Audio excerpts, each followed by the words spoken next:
Hello and welcome to You Beauty. I'm Kaylee McCarren and this is The Fix. And I'm Amy Clark. Today, consider us your agony aunts. We are answering all your beauty dilemmas, the kinds of questions that you're too embarrassed to ask someone else, you're going to ask us. So unlike a traditional Monday episode, The Fix is, as Amy said, like an agony aunt episode, and sometimes we're going to drop some brutal truth bombs.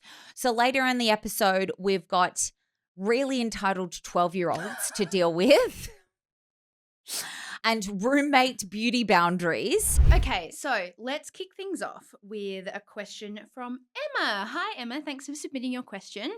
I'm doing my Christmas shopping and I'm tempted to give beauty vouchers to a few people on my list.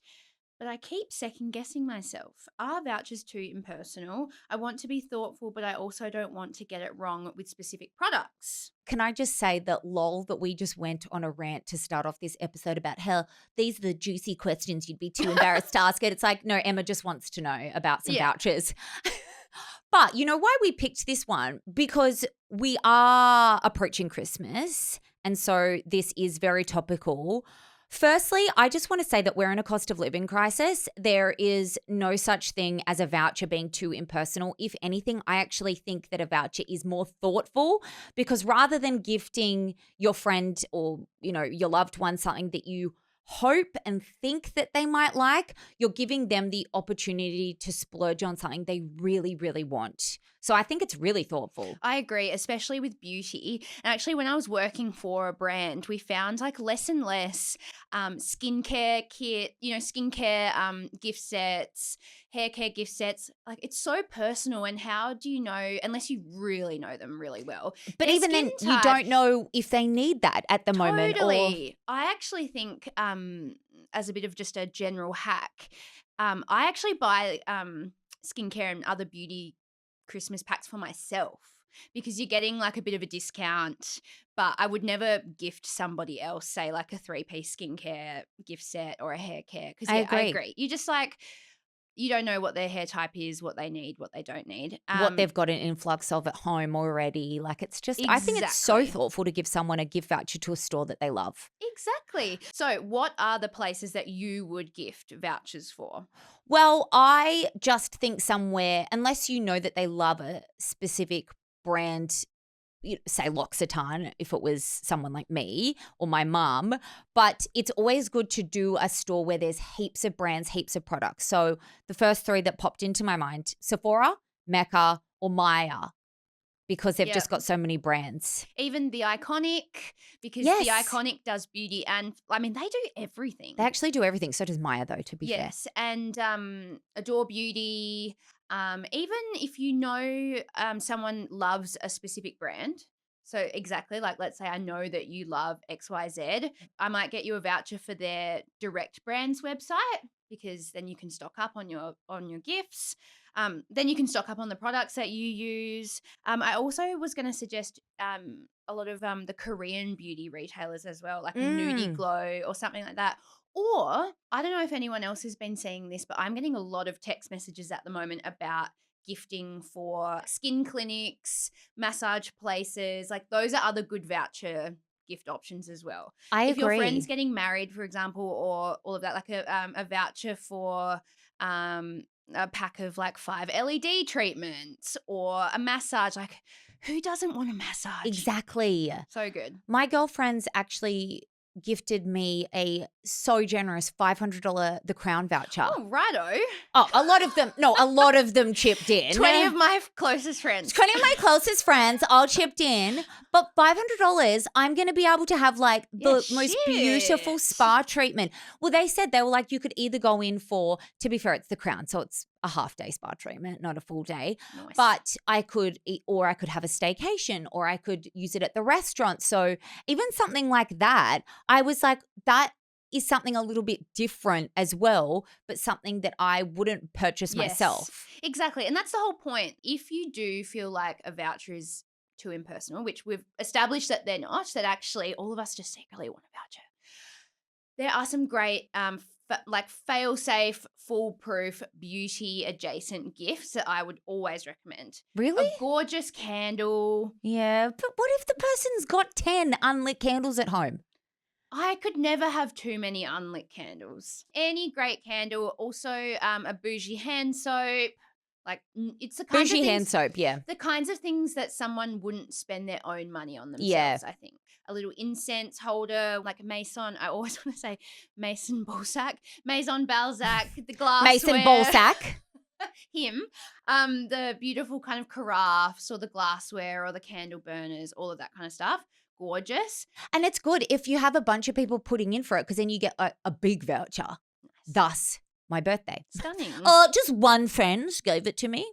Our next dilemma is an anonymous one. They emailed, I use waterproof body contouring makeup on my arms and stomach before intimacy for confidence, but I'm terrified it's going to rub off onto my partner or on the sheets.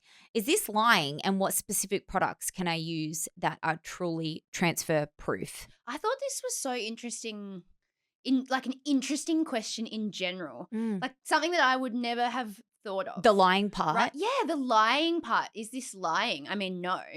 Like present however you want to. Exactly. Present. The whole lying thing, or am I being misled? It's not like you're catfishing them with a bit of, fake tan. But yeah, I just thought it was an interesting. I'd love to know if this Yubi is in a long-term relationship, if she's dating. She says my partner, but so I'm curious, and obviously I'm not a therapist and we're not gonna go down the relationship advice, but also just the fact that she said my partner and that she feels that she needs to body contour. I assume it's a new partner. Yeah, it must Or be. I would hope so. Hopefully. If you It's don't the feel honeymoon confident phase, around maybe. someone you've been with for a while, that's on them as well. Yeah. Now, I'm not a self-tanner, body bronzer, anything, so I feel like you're better equipped to recommend products in this department. Well, let's just touch on the question first about, is there anything that they can use that's truly transfer proof? No, absolutely not, especially when sweat and other bodily fluids are involved. Splooge and fake tan, quite the sticky mess. I was going to say, I was like, don't go there. You're like, don't say. Kelly said it. What I would do if it is going to help you feel more confident is just use a light or gradual fake tan, because really if you're using a deep tan, that is kind of just going to do the same thing. Like it gets on the sheets. It is going to. Yeah, it's the same as if you tanned and then you wore a white dress. Like lots of people when they had their wedding. When people say their that's wedding, transfer proof, yeah. no, it's not. There's no such thing. Like especially around all the sweaty areas, exactly. under the arms, all of this. Probably also if this person, another tip would be don't have white sheets.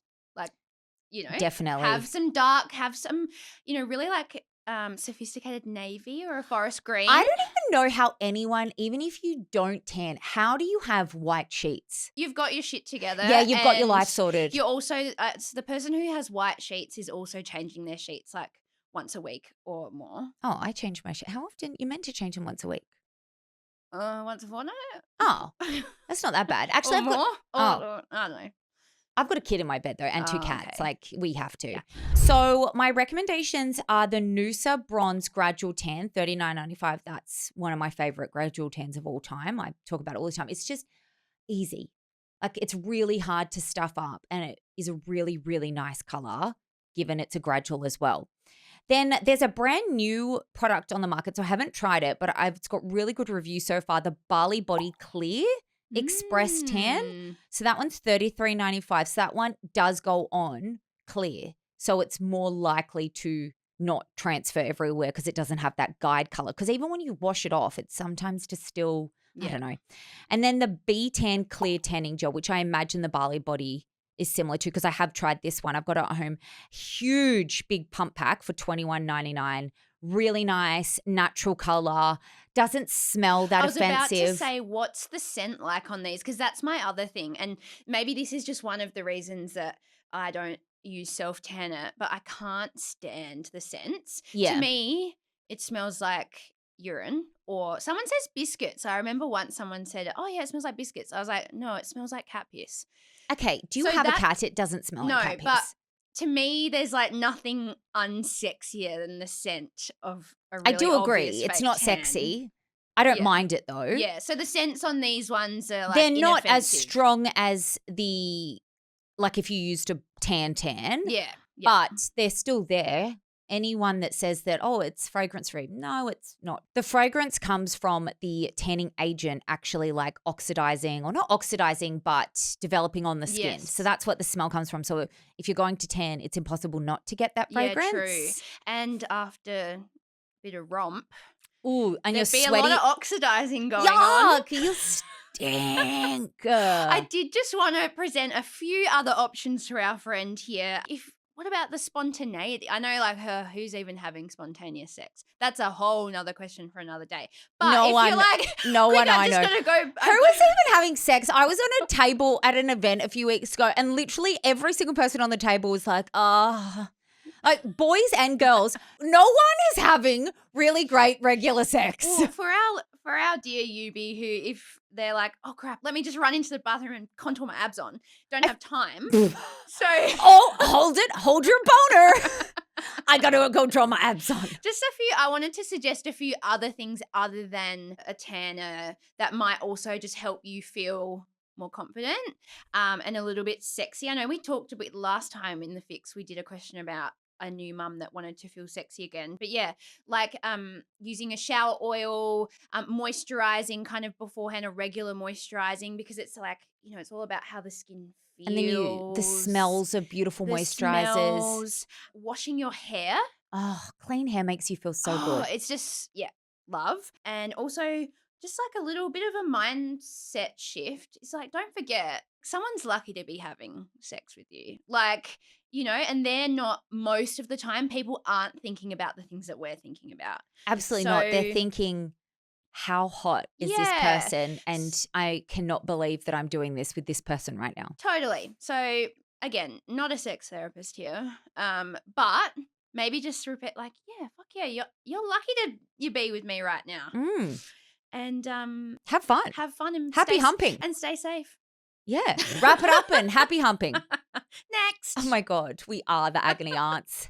Wrap it up and happy humping. Oh my God. Okay, this one, number 3 has irked Amy more than me. Number 4 irks me the most. So I'll just read out the question and then I have a question for you as a side note. So our next submission comes from a listener in Newcastle. Hey, Newy. My roommate has this expensive foundation, the Giorgio Armani Luminous Silk, and I secretly use it. I just noticed that she put a sticker on the cap to track the usage. Should I replace the entire foundation, or can I buy an affordable, highly rated dupe and slowly fill her bottle back up with that instead? Have you ever had housemates? I have, but I've only ever lived with boys.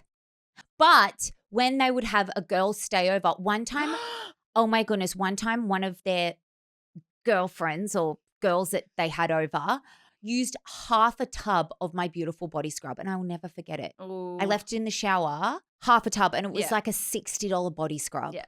I just think, immediate jail for this housemate.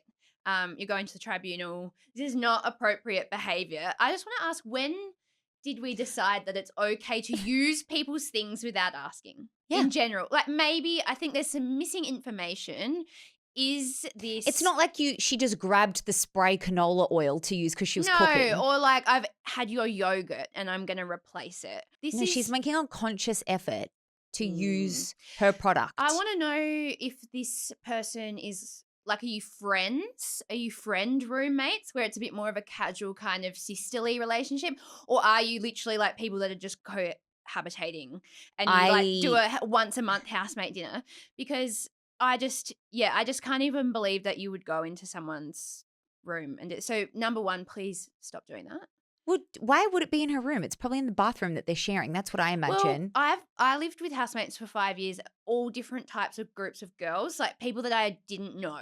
Okay. And oftentimes you would leave that kind of stuff in your room, like your towel and your shower stuff, but your makeup, I would leave it in my room, and I'd either do my makeup in my room or I'd do it in the bathroom and I'd take my stuff in there. Because, it's a small space, but also so that people don't touch my shit. You're getting really worked up about this. Well, I'm assuming that they're not that close, because if they were, the other housemate wouldn't put a sticker Yeah, on it's it, classic. she would say, babe, stop using my shit if it was your good friend. It's classic passive-aggressive. Oh, I love it. Housemate behaviour. I love it though. She's well within her Yeah, rights. absolutely. And it took me right back to, I had one housemate Oh. who, and also it was so obvious when she'd used my stuff because she had platinum blonde hair, her hair in my hairbrush. Like her. Why was she using? That's weird. Yes, it is. It's Why did she use your people hairbrush? are just like, what was some common decency, guys? But that I'd always go in, and this is why I would keep my stuff in my room. And you know, where if you put the lids back on things, and then you go later in the day, and you're like, the lids. I never leave the lid off my moisturizer. The lid's off. Like, I fucking know that you used it. It's extra weird behavior if someone's going into your room. I thought I read it and just assumed that it was like in the bathroom cabinet. But of all the things, not the Giorgio Armani. No. Like, come on. But please, do not buy a cheaper alternative. Don't even buy the Luminous silk and then start refilling it, because you never talk about this. This is going to be one of those things that just goes unsaid. You've got the memo, you get the sticker memo. Now you never talk about it again. Never bring it up, and just don't do it again. And then everyone can go on living their lives. That's how it works with housemate passive aggressive stuff. Okay. What about a white lie? What? Oh, I slipped and no. My hey, finger just... oh my goodness. So I'd been using your foundation. I noticed that you put a sticker on it. Anyway, I was like, oh, that's weird. I Googled it. Oh my God, I am so sorry. I did not realize it was so expensive. I'm mortified. I'm a loser. Like, just make fun of yourself. You could just totally tell a white lie. Or if you're in a bit of a fight with this housemate, because sometimes it's tit for tat. It's like, well, you left the raw chicken container on the thing, so now I'm not going to empty the bin, and you use my thing, so now I'm using your thing. Does anyone else think Amy is a little bit triggered by housemates? You could take, if you want to be really fucking petty, you could take the sticker off and like put it like on the mirror, or anyways, that's just like a bit. My God. I don't know what the go is here, but in general, don't use the foundation. And do you have some recommendations for other more affordable versions of Giorgio Armani so that this person can just buy their own foundation? Yes, because clearly, dear listener, dear foundation thief, loves this foundation. Sorry, it's just unlocked. So obviously there's some things that I haven't worked through. See, this is why I should have just always lived with boys. I never had any problems. You didn't want to use their 3-in-1? No, I didn't. My biggest body problem thing? was that the shower was perpetually disgusting. But so some really good, more affordable alternatives. The L'Oreal True Match, which is $20.39, is highly regarded in all of the internet communities as the best alternative to the Giorgio Armani Luminous Silk in the way that it wears, in the finish, in some of the ingredients, even the colors. It's a really, really, really good alternative. The Maybelline Lumi Matte foundation, that one is $17.49. That one has got a really similar finish and slightly different ingredients, but just tends to look quite similar on the skin.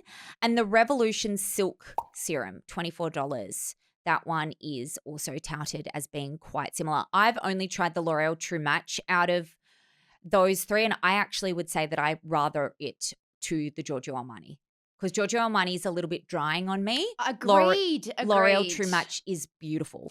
I also trialed the OXX. I read that one. I personally found both of them drying because I'm very dry skin. But it was like, I mean, if you really, I think the whole thing with dupes and blah, blah, blah, like use the product that you can afford that gets you good results, close to the result that you want. That one, and that's like $12 or something. I'm not sure. I did read that it was very similar in terms of the finish. It's pretty similar. Like, it's got a strong scent. It's like the shade range is not there. So it's not like a true, if we're talking about what a true quote unquote dupe is, but it's like a great $12 foundation. And I did also want to bring the Revlon Illuminant Skin Caring Foundation. Yes. That one is good. And is that the one in the tube? No, you're thinking of the Skin Tin. It's in that's a one normal pump doobie. And then another one that's a bit more mid-range is the Makeup Forever HD Skin Foundation. That's kind of similar as well. It's that glowy but skin-like finish. But yeah, long story short, What are Don't you use doing? your What are you foundations. doing? Don't use your housemate's things. Yeah. All right, this is the one that irked me the most. Ooh. As a mother. Mother. That's what I'm picturing. Go So on. Maria DM'd us. Well, Maria, got a lot to tell you. My 12-year-old daughter is obsessed with TikTok and is demanding $100 plus anti-aging skincare that we can't afford. She throws a fit saying my drugstore dupes are toxic. What affordable science-backed products can I use to prove that expensive anti-aging actives are unsafe for her young skin? I think that there is a reason I wasn't given a daughter, although I know that I might end up having to go through this with a son. Lord help me. The sass from a 12-year-old that's just like living off you, leeching off you, demanding. Oh, she's demanding? Tell her to get off her ass and get a job. That's what my parents No one wants to work these days. No one wants to get off their ass and work. Obviously, she can't. She's 12. She can't get an actual job. But if she wants money to spend on things, she needs to work around the house. Like I used to do my mum's bathrooms or cleaning the car or helping. And like it all added up. It wasn't that much, but I used to save my money. For me, it was Billabong t-shirts. Oh, yeah. Okay. Mum would obviously buy me t-shirts if I needed them, but she wouldn't spend the $50 on a Billabong t-shirt. So I had to save my pennies to get that stupid Billabong t-shirt if I wanted specific brands. I just think, listen, Maria, I am so sorry that your 12-year-old is giving you so much. I feel really hard. It's so hard for Maria, and it's like it's the behavioral thing too, because I can picture what this 12-year-old would be like, screaming, you know, just so entitled, abusing you like to get this product. And I also know that you would feel guilty about, and you don't want them to be bullied. Exactly. You don't want. And there's just so many caveats, but I think that teenagers are just going to grow up so entitled if they are then being given these things. A lot of adults don't have $100 plus skincare. Like that's just so ridiculous. Yeah. It's hard because it's actually probably even less about the actual product itself, and it's more about the fact that other girls have it or that she's seen someone on the internet with it. It's funny that you say Billabong t-shirts because I was the kid at school and I look back and I think, yeah, Mum, I'm glad you didn't spend the money on the Roxy whatever.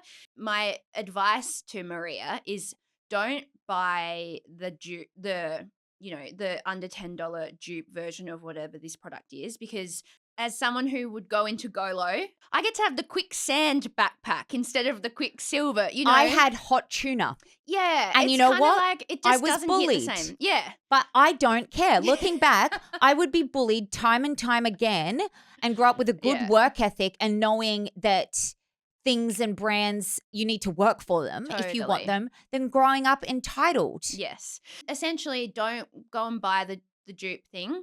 That's fine. And don't buy the $100 serum, other than the fact that, you know, a 12-year-old doesn't need that kind of skincare, which Maria knows this as well. But I actually voice messaged our head of lifestyle, Moles, who has a 9-year-old daughter, because I was like, okay, I'm not a parent, and I just can imagine how fucking hard this would be as a parent. This is the kind of stuff that you're navigating now. And I was like, what would you do? And she said that she would kind of, first of all, explain for a product to be $100 too, and not saying that products that are affordable don't do things, but generally speaking, if we're talking about $100 serum, we're talking about cosmeceutical active skincare. We're talking about ingredients that are, you know, having a physical change in the skin for this specific purpose, for pigmentation, blah, blah, blah, blah, blah. You don't have that. Like she said, she would lay it out like, you actually don't have that. You don't need this for this reason. Rather than trying to say it's about the money, it's more about you don't need this. And if it's $100 serum and it doesn't do something in the skin, then that's a waste of money. And that's actually. And if you want it, you can save up your money and purchase it yourself then. Yeah. And just kind of. Then they have a more understanding of how much $100 actually is. Yeah, that's right. That's right, Kelly. That's right, Kelly. I do want to just touch on with the cosmeceutical. If she's 12, The only caveat would be if she does have a skin issue. So I would have been around 11 or 12 when my acne started, but my mum took me to the doctor. Do you know what I mean? Like, so totally. It's still not, so don't just run to Mecca. Like if she apologizes for being entitled and you want to treat her to like things that are really cute and really nice packaging that the youths think is really cool, but it's gentle enough for her skin, I would have a look. The Bubble brand at Priceline, they've got a 3-step routine for $54. Bubble is really cool, like bright colors, very kill. Yeah. The Go-To Good Habits is $50. That said, I would just remove the clarifying toner. Just keep it for yourself because she's 12. She doesn't need a clarifying toner. And then the Bioma, that's a Sephora brand. It's really like, once again, bright colors, really looks great in their shelfies and those sorts of things. I don't know why they want everything to look, but they're teenagers, I get it. That one's $32. And another thing would be if you are going to splurge on a cool product with like really nice branding and packaging and that sort of thing, go for SPFs. Because that's something. Or like blushes or makeup or things that are, lip products. Oh, really? I don't think she should get a expensive makeup. Well, I think we can all agree that she should get anything expensive. But if it was going to be something for Christmas, not skincare, like not expensive skincare, because that can really do damage to the skin. Exactly. But like a nice one of those cool brand SPFs that have the cute little things. Yeah. Or a water bottle. I don't know. Something else. But it just goes to show no matter what decade we're in, there's always going to be an expensive, cool thing that all the kids will want. And it's character building when you don't get to have it. And all I have to say is, Maria, like, just hang in there. Hang in there. Like, and I promise you she'll be just fine. Because look at me, I'm fine. And I only ever had the hot tuna. Yeah. Unless I saved for the Billabong. Anyway, that is all the time and the questions that we have for this episode of The Fix. It's been quite a time, Amy. That was fun. It got a bit heated. But if you have a question, if you need some advice, DM us on the YouBeauty Instagram. Send us an email. The more embarrassing, the better, please. Yeah, well, not embarrassing, but the more pervy. Pervy is a good word.